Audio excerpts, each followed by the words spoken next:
Hello guys, welcome back to my YouTube channel. First time నేను metro ఎక్కబోతున్నా. మీలో ఎంతమంది metro ఎక్కారు? మీలో ఎవరైతే మెట్రో ఎక్కలేదో ఈ వీడియో పూర్తి వరకు చూడండి. ఆగలేకపోతున్నాను సార్, ఆశతో ఆతృతగా ఉంది, సంతోషంగా. ఈ టానిక్ ఏంటి ఇక్కడ ఉంది? సర్లే, ఆ విషయం పక్కన పెట్టండి. ఇప్పుడు మెట్రో స్టేషన్ ఎంటర్ అవ్వక ముందు ఇక్కడ కొన్ని స్కానర్స్ కనిపిస్తాయి. మీ ఫోన్పే ఓపెన్ చేసి ఇక్కడ ఉన్న క్యూఆర్ని స్కాన్ చేయండి. మీరు ఎక్కడి నుంచి ఎక్కడికైతే వెళ్ళాలనుకుంటున్నారో ఫ్రమ్ అడ్రస్ నుంచి టు అడ్రస్కి కొట్టండి. దాని తర్వాత మీకు ఒక స్కానర్ వస్తుంది. ఆ స్కానర్ని మీరు ఇలా ఇక్కడ స్కాన్ చేయాలి. స్కాన్ చేసిన వెంటనే డోర్స్ ఇలా ఓపెన్ అవుతాయి. మనం ఇలా లోపలికి ఎంటర్ అయిపోదాం.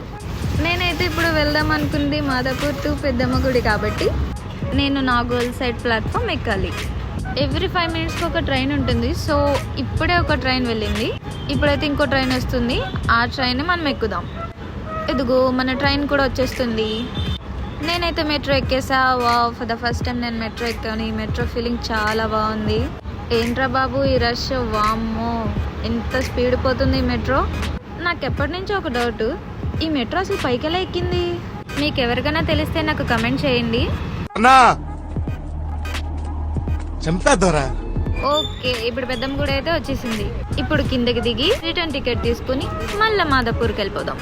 అంతేనండి, సింపుల్. మళ్ళీ రిటర్న్ టికెట్ తీసుకోవడం, మళ్ళీ క్యూఆర్ స్కాన్ చేయడం, మళ్ళీ ఇక్కడ గేట్స్ ఓపెన్ అవ్వడం, తిరిగి వెళ్ళిపోదాం. సో చూసారు కదా మెట్రో ఎలా ఎక్కాలో ఎలా దిగాలో, చాలా సింపుల్. అది నాకు ఎక్కిన తర్వాత తెలిసిందిలే. ఈ వీడియో అయితే మీ అందరికీ చాలా హెల్ప్ఫుల్ అయ్యిందని కోరుకుంటున్నా. ఇలాంటి మరిన్ని వీడియోస్ కోసం please like, share and subscribe to teen vampires. अबे साले, जो माफ करना, मैं जो